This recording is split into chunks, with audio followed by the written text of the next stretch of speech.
It's the Facebook Live session for July in 2018, just regarding how to handle any incident. And I'm going to be using the Thai cave rescue as a reference. And we're going to be talking about a process by which you can take something that is massive and really boil it down to reaching the point where we have, in this particular case, divers in the water,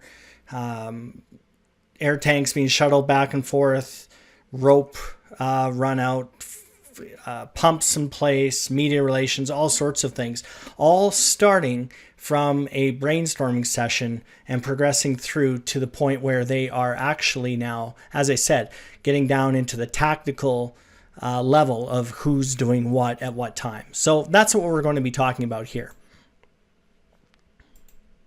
So who am I? My name is Daryl Black, and I'm with Exigent, and I've been in emergency management and search and rescue since about 1990, planning section chief on a national heavy urban search and rescue team and incident management team member. So my particular team is Canada Task Force 2. There's several of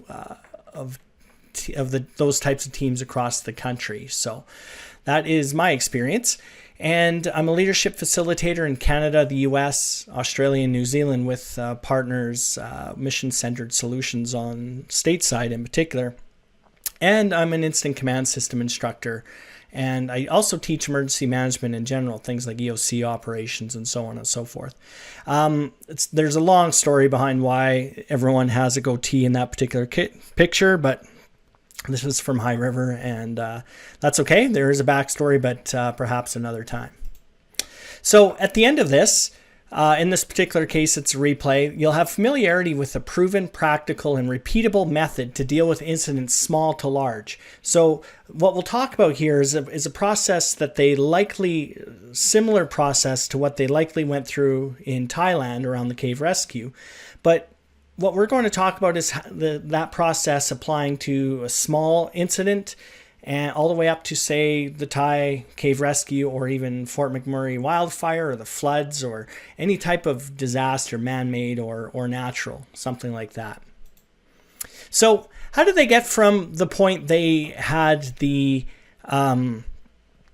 located the cleats, they located the bikes, to all the way to having all 13 saved, the 12 boys and the coach, all within a very, very short period of time, relatively speaking. If anyone's done any cave rescue or cave search before, you recognize it is not minute by minute or even hour by hour. It's measured in days. So what they were able to do in a relatively short period of time is absolutely staggering. So how do they go from there to just finding, the last known point, to finding the boys and safely extricating all of the boys and the coaches? And that's what we're going to talk about, and specifically a process by which you could do something similar in your particular agency or unit. So we'll cover the chronology of the events. I'll go through what the process looks like in terms of an overview. And then we'll apply that process to the Thai cave rescue as an example. And again, to be clear, I don't know specifically the process they went through, but it will be something very, very similar to what we'll talk about here. And again, the idea here is that you can take the same methodology and apply it tomorrow if an incident were to occur in your jurisdiction. So this is from the New Daily in Australia. Very good graphical representation of the cave and some of the topography and distances involved. So for example, we've got, the cave entrance here on, fairly large, and then they would go in, they set up their kind of forward logistics base, really their rescue base. And then it becomes much more challenging with regard to now dealing with floodwater, to the point where they get to the boys at 4K into the 4K or 2.5 miles, I think, into the cave. And then let's go ahead and throw the fact that they were 1 kilometer or 1 kilometer under the mountain. So Pretty amazing cave complex, and the complexity is absolutely mind-boggling when you talk about really what it took to get these boys out, and we'll talk about that. So the chronology of events, according to a CNN website here, fantastic graphical representation, so I wanted to be sure to capture it, but also give credit to CNN where credit was due. So on Saturday, June 23rd, the search and rescue mission begins after 12 members of the wild boar soccer team and their coach go missing inside a flooded complex in northern Thailand. On the 24th, the next day, the team finds bags and sandals about 3K or 1.9 miles inside the cave, but they have to suspend the search because of rising waters, keeping in mind it's monsoon season there. On the 25th, Monday, Thai Royal Navy SEALs reach the cave and find handprints on the wall, but pause the search once again because of flooding. Officials start pumping out the water. Okay, and we'll talk about how they arrived at that conclusion here shortly. So we've got a good last known point to finding another one with the handprints, but further searching has to be delayed. The 26th, heavy rain stops helicopters from searching for other entrances to the cave. So what was happening there was, in conjunction with the cave search, they were also searching the landscape for other entryways in, so other tunnels or passages for ingress and egress, in the hopes that maybe they could find another way into the cave. I think some of the boys had, as it turns out, likely mistakenly heard a dog or dogs barking and birds or something like that. So there was some discussion around, other passageways. So on the 27th, approximately 1,000 Army and Navy troops, along with local volunteers, join the search. By nightfall, rescue specialists from the U.S. military and the UK also arrive. So what's happening there is they didn't all just arrive on the 27th, but it was really captured on the 27th. To this point, people have been flooding in, no pun intended, into the rescue staging area and international crews, Australia, Britain, Canadian, for example, the United States, lots and lots and lots of countries, China being another one as well. So heavy-duty pumps were brought in to combat the floodwaters, but again, heavy rain forces rescuers to pause for 5 hours. So one of their big strategies and tactics were trying to pump out as much water, basically pump out more than was going in. And by all accounts, they were actually winning that battle for quite some time. So kudos to them. On the 29th, teams from China join, 30th, Australia, and July 1st, we're just continuing work. We've got the Thai Navy SEALs, we've got the U.S. parajumpers, so pararescue, we've got Australia sending, the famous doctor, as it turns out. The Brits are sending some top quality, top drawer dive rescue or cave diving experts, for example, into the area. So a lot of expertise coming into the area in a relatively short period of time. So Monday, July 2nd, contact is made, and I think it was quite an interesting video. The Brit coming in out of the water, asking how many people there were, and 13, and I think he remarked something like brilliant. So that was the first contact that these boys are alive. Huge event. So very much kudos to the team, just even finding these poor boys and the coach, because they weren't sure what they were going to find on the other end, or even if they were able to find those boys. So the boys were on a shelf above the floodwaters, about 4K, 2.5 miles inside the cave. So then now becomes the whole challenges around how we're going to take care of these kids, how are we going to get them out, and so on and so forth. And it's that issue or those issues that we're going to speak about specifically. On the 4th, experts debate how best to evacuate the boys while rescuers practice what to do when the boys leave the cave. Now, I would submit to you, this says on the July 4th, but this debate, this what if, or how are we going to, that conversation hopefully was transpiring prior to the 4th, a full 2 days after they found the boys. I would suspect that it probably started even before they found the boys. At least hopefully it did, because part of incident management, at least effective incident management, is trying to stay as much ahead of the curve and ahead of the game as you possibly can. So it means let's think of plans before the event actually happens. So for example, when we find the boys, boom, we've got another plan in place that we enact, and away we go. So I would suspect that that was happening before the 4th. The 5th, rescuers continuing to pump the water out, still trying to look to find a more natural opening. That was happening throughout the event. And then tragedy strikes on Friday, July 6th. The former sergeant, Thai Navy SEALs, passed away shuttling oxygen into the cave. So definitely a dark day for the rescue effort there.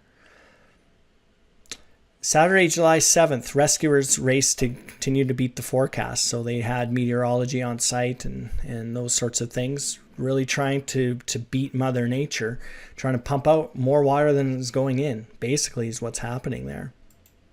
On the 8th, 18 divers enter the cave and emerge 11 hours with 4 boys who are ferried to the hospital. So that's our first, wow, we've got the kids out. And they were forced to because of the potential monsoon weather that was coming. So they really had no other choice but to do this risky part of the operation. By all accounts, was probably the riskiest. The optimal, obviously, was get the floodwaters down and walk the boys out, but that wasn't going to happen with the monsoon season being what it was. I also want to point out, too, that the first 4 boys came out, and it took many, many, many hours to bring them out. The subsequent kids took less and less time. And one of the main reasons for that is because a big part of incident management is constantly evaluating your efforts. So, for example, I would suspect that after they evacuated those or extricated those 4 boys, they probably had an after action review or a debriefing, and they talked about what went right, how they can improve upon things next time. And so then the next time they go in, they've got maybe similar plan, but maybe a little bit different way of doing business. So, who's going to carry what tanks, and maybe a different size of rope, or maybe we need more tanks or less tanks, or all of those things are all part of incident management, a constant evaluation, conducting that after action review. How can we do this better? And then immediately applying those lessons into the next iteration. So that definitely occurred because we saw the times go down and down and down. The rescuers on the 9th re-enter the cave 9 hours later, bring out 4 more trapped boys. Okay, so there's 2 hours less. They saved 2 hours based on the experience, based on their lessons learned, based on that after action review. So, if you're working on a crew, conduct those after action reviews, get better, even incrementally, because incremental improvement lead to big improvements later on down the road. Tuesday, July 10th, 3rd rescue mission attempt is made deep inside. 4 remaining boys and the coach come out. Now, something that the media reported was the rescue effort is postponed or something like that. And I think what that was less a postponement and more a resupply and reevaluation and maybe some rest for the rescuers, because they didn't want to be shuttling in brand new rescuers, because they'd be basically trying to learn on their own the first time, when in fact, if we have experienced SEALs or experienced divers that have already conducted the rescues, those are the individuals that are probably best to go back in, provided they're physically able to. So that period of time wasn't a postponement. I think that was a resupply and take a break, a little bit of a rest for the rescuers. So very, very important. So I think things were running very, very smoothly, at least from the outside. And that's what we want to deep dive into, is how can we take the process that they likely went through and apply it to our particular situations moving forward. So the ultimate questions, having followed this closely myself and having been listening to a lot of conversations across the world for that matter, how'd they go from finding those bikes to finding the team in the first place? Once they found them, how did they figure out what options were best? How did they determine the best tactics and who to do each part? That's what we're going to talk about. And we won't be talking about the specifics necessarily, but in general, what is the process? Like for even your own operations, how do you go from here big operation to actually tactically who's doing what with what equipment. Right down to the 8mm low stretch rope that they were using. So that's it right here. You go from the map work, probably the checking folks in and equipment resupply to, like I said, we're going to now have a diver in front, diver in the back, the boys O2 and the coaches, and a sked stretcher walking these kids and working them through. Even to the point where they gave extremely mild sedative to calm the nerves of these boys, for example. How do they do that? Well, we're going to talk about that, and we'll give you a process that you too can do that moving forward. What is this process? It's what we call PPOST. Okay, and it stands for priorities, problems, objectives, strategies, and tactics. Okay, PPOST. It's a universal incident management process or methodology that we teach in incident command system in particular, but it can be applied to any operation. We've used something similar, like I said, in Fort McMurray wildfire, where there's 88,000 evacuees. We're trying to get them back in, to even a relatively small search and rescue operation involving 10 individuals.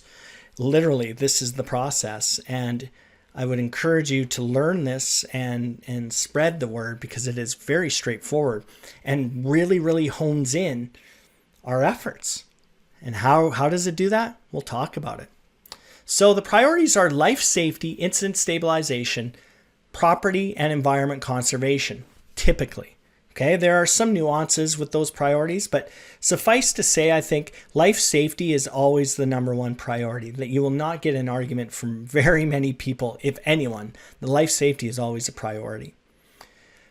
Now, problems. This is where the process really starts to really gain traction. What do you know and observe of the incident? What problems, what issues, what challenges do you have? And we'll talk about it, but really this is your opportunity to brainstorm all of the stuff that you have to try to figure out, all of the challenges, all the issues, and just get them out. Brainstorm, spitball, whatever you want to talk, however you want to say it. Use a notepad, right? Put them on a notepad. Use your phone, whiteboard, whatever it is. Get it out there and get some key people in the room. Let's get it out. Let's see what we're dealing with. What is this enemy? How are we going to boil this ocean? Or eat this elephant, or horrible cliches. I'm sorry. I'm out. I'll move on. Okay, so we have problems and issues. Now, we get to objectives. And now those are what are we going to do? Okay, very, very, very important point here. We have problems, or a problem. We now match an objective to it. An objective solves or deals with a particular problem. Okay, so we have a problem or an issue. Got to figure out how we're going to handle it. And that's the objective part. So for every objective, it needs kind of a parent problem. Otherwise, why are you doing it? Okay, why are you doing this thing? If it's not solving a problem directly, if you can't see that relationship, get rid of it. It's not serving the purpose that it needs to in the incident. Okay, so the objectives are the what. And then we get into strategies, and those are the how we're going to do it. Okay, so the objective is the what we need to do about this problem. How are we going to meet those objectives now? Okay, that's the strategy. And then ultimately, we get to the point where we are needing to figure out the who, the tactics. Okay, so priorities, life safety, incident stabilization, property environment conservation. What problems do we have? What issues do we have to figure out? Objectives, which solve or deal with those particular problems. And then within the objectives, we need to figure out how we're going to meet those objectives, how we're going to carry out those objectives. That's the strategy. And then we get down into the tactics, or the T in PPOST. So you can see now, if you visualize it kind of like a pyramid, we've got this big, all these issues, right? Well, then we start to really hone in, start to fine tune the machine to the point where we actually get 2 divers carrying air monitoring equipment into the cave. It's crazy. It's crazy how it works on the outside, but if you do the PPOST or something similar, you too will get there. Just follow the process. So these are the priorities like I talked about: life safety, incident stabilization, property environment protection. You'll typically, as I said, you won't get an argument about life safety. That's a no-brainer. Incident stabilization, property environment protection, sometimes you get some debate there, but for our purposes tonight, just to show you the PPOST, we're going to stick with life safety. All right, so you come up with all of those problems, right? So you've got the priorities, you come up with a bunch of problems. Now you need to filter them, right? Because you're spitballing, you're brainstorming right now. You're not limiting your thought process because you got to figure out your enemy. You got to figure out what you're dealing with. Do a good size up. So you run the filter of life safety, incident stabilization, environment, and here's a super important point. I see it every single time. We inevitably get tactics. We see a bunch of who is going to do it. We got, hey, we're going to get pump 3 to go do that incident. We're going to get EMS unit Bravo. We got to get 6 people in there and doing something, so on and so forth. There will be a time and there will be a place for those conversations, but it's not when we're talking about the problems and the issues. So you're going to get really 4 buckets. You're going to get a life safety bucket or a column. You're going to get an incident stabilization column or bucket. You're going to get an environmental, like environment, property, conservation bucket. And then you're going to get the tactics, everything that's tactic. And as I said, I promise you, you're going to see it on there because that's how we operate. We're operators. We're tactical thinkers. So you're going to throw that stuff and you're going to put it in its own bucket. Okay? So that's what you're going to do first, is go through and filter. Now, once we've done that, we're going to now take particular problems, in this case life safety problems, and we're going to now apply objectives to it. The objectives are, what are we going to do about a particular problem? Okay, so we have a problem, we need an issue. Or we have a problem, we need an objective tied to it. And then the objectives will meet the SMART criteria. We'll talk about that. Okay, very clear. We need linkages. That's the whole purpose of this process, are the linkages from top to bottom. So let's keep those linkages intact as we go through. Okay, so for every problem, we need an objective tied to it. So this is what that looks like. The objectives need to be SMART. They need to be specific and state what's to be accomplished. They need to be measurable and include a standard. Okay? They need to be action-oriented. They need to be realistic because not everything can be done in a day or in a week. In this particular case, this operation takes days, and that's adding a little bit more of a challenge because you need to track your progress over the course of days, not just hours. So it requires even extra rigor and due diligence around that piece. And this point around time sensitive. Very, very important to have a time associated with it. An example outside of the cave rescue would be if there's building A is on fire and we need to evacuate building B. Well, if we don't have a time associated with when building B needs to be evacuated, then I could do it over the course of a year. Just one person. I could go knock on each door. Hey, Mrs. Smith, can you please leave? Thank you. Go to the next door. Meanwhile, it's a 15-story building. But if there's no time associated with it, who cares? I'll get her done. Just one person. But let's say that we have to evacuate the building in a particular time. I know with that time, I'm not going to be able to do it myself. But I can say, by that time, I think I'm going to need 10 people to effect the evacuation of that building. And this is how we're going to do it. So time is so important, and we don't often put that into our objectives, but we have to. The time sensitivity, the objectives are our yardstick. They're our milestones. They determine whether we're getting kicked in the teeth on this thing or if we're winning. But if we don't have objectives, and if we don't have time sensitivity in particular, we could be losing a bunch of teeth in this fight, don't even know it. But meanwhile, we're patting each other on the back saying, yeah, we're nailing this thing. No. That's not effective incident management. Our objectives are our milestones, are our yardsticks, our measurement. Are we winning or are we losing? If we don't have objectives that are clear and meet the SMART criteria, we're not going to win. We're not going to win. Or if we are, it's by accident. Okay? Specific, measurable, action-oriented, realistic, and time-sensitive. So important. So important. So now strategies are the how.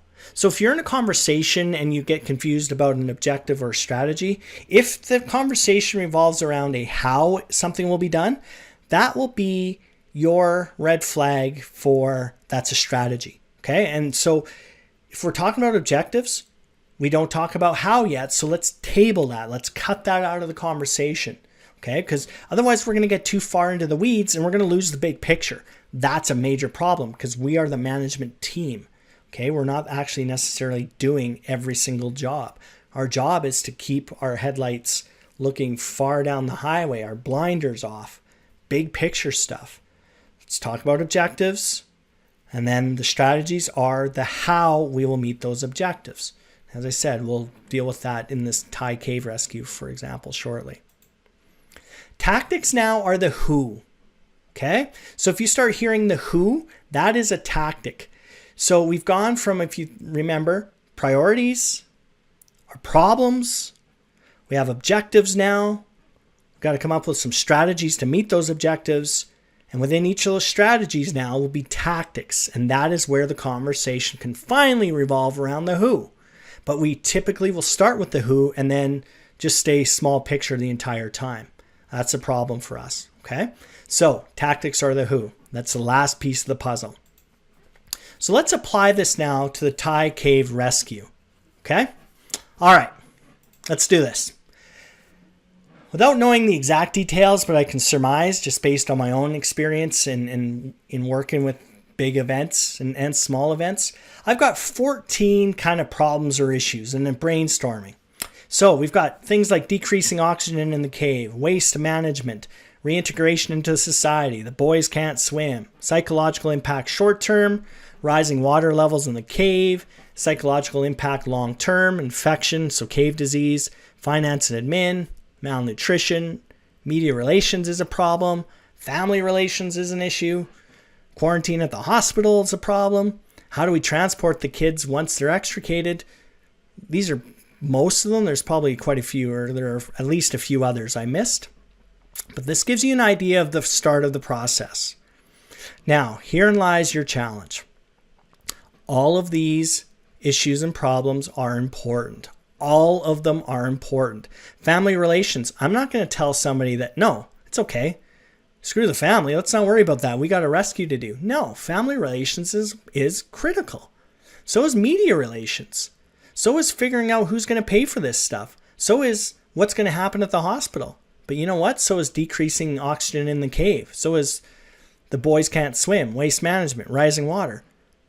All of those things, everything's important, but we have to really now prioritize on what's our number one priority we talked about? Life safety. Okay, that's the first part of this process.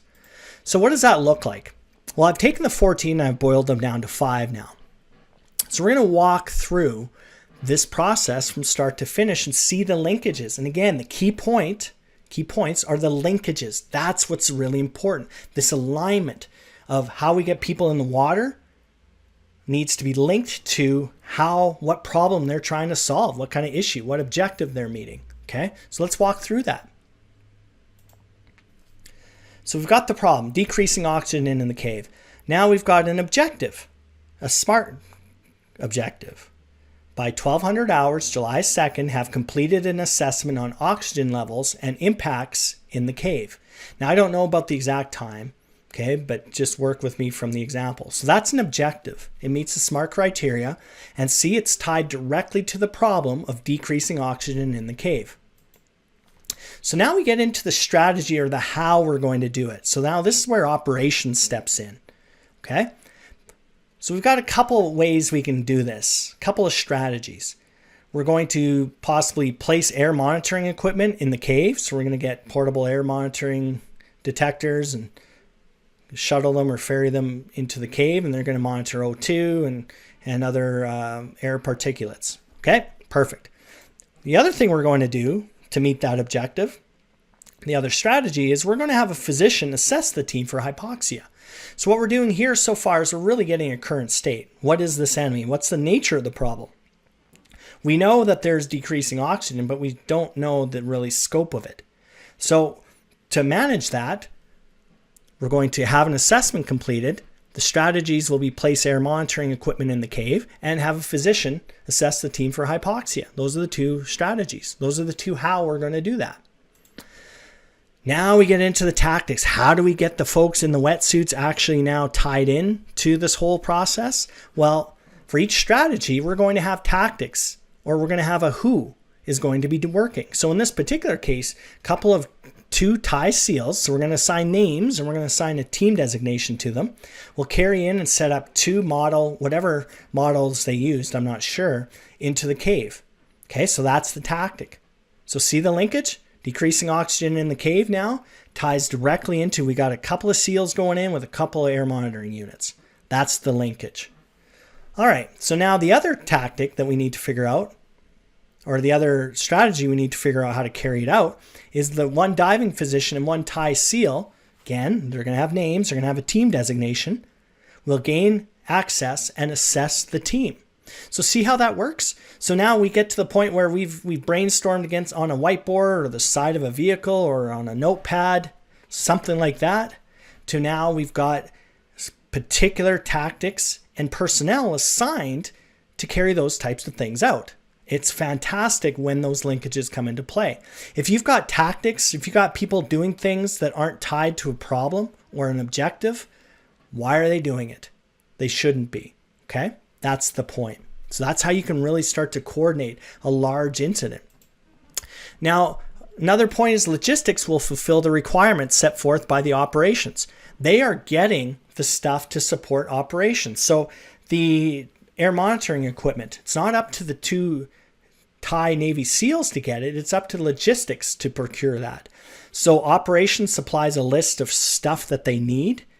Logistics goes and gets it, brings it to operations, and away we go. Okay? Let's try that again. Now, let's work that through another problem, which is the rising water levels in the cave. So we've got pumping operations going on already, but let's say that by 1200 hours, we have completed an in-depth analysis of current water depth at locations Alpha, Bravo, and Charlie. Okay? And Delta. So we've got the problem, which is the rising water. Now we have an objective, which meets the SMART criteria. Okay, it's specific. Now we have to figure out how we're going to do that. How are we going to conduct that in-depth analysis? That's the strategy. So we got a couple ways. We can take manual measurements at said locations. Okay, and really it's very non-technical. It's a big fiberglass ruler that they'll work in. Some of them are collapsible. Basically, boom. You put it on the ground in a particular spot, and it's down to certain, even down to millimeter increments. And then you do a measurement. Okay, so that's as manual as it gets. Okay, so that's happening at each location. The other thing you can possibly do is set electronic monitoring equipment. Now, the manual system in a cave is optimal because it doesn't require electricity, it doesn't break. Okay, but you always want redundancy, you always want duplication, you want many ways of handling a particular situation. So see how this is working? We've got the problem, we've got an objective, so now we need to figure out the depth. We've got a couple of strategies, so we need to take manual measurements at the locations, place monitoring equipment in the cave.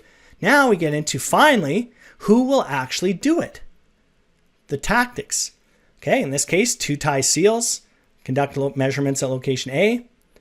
2 U.S. paratroopers will conduct measurements at location B. And so on and so forth. You get the idea.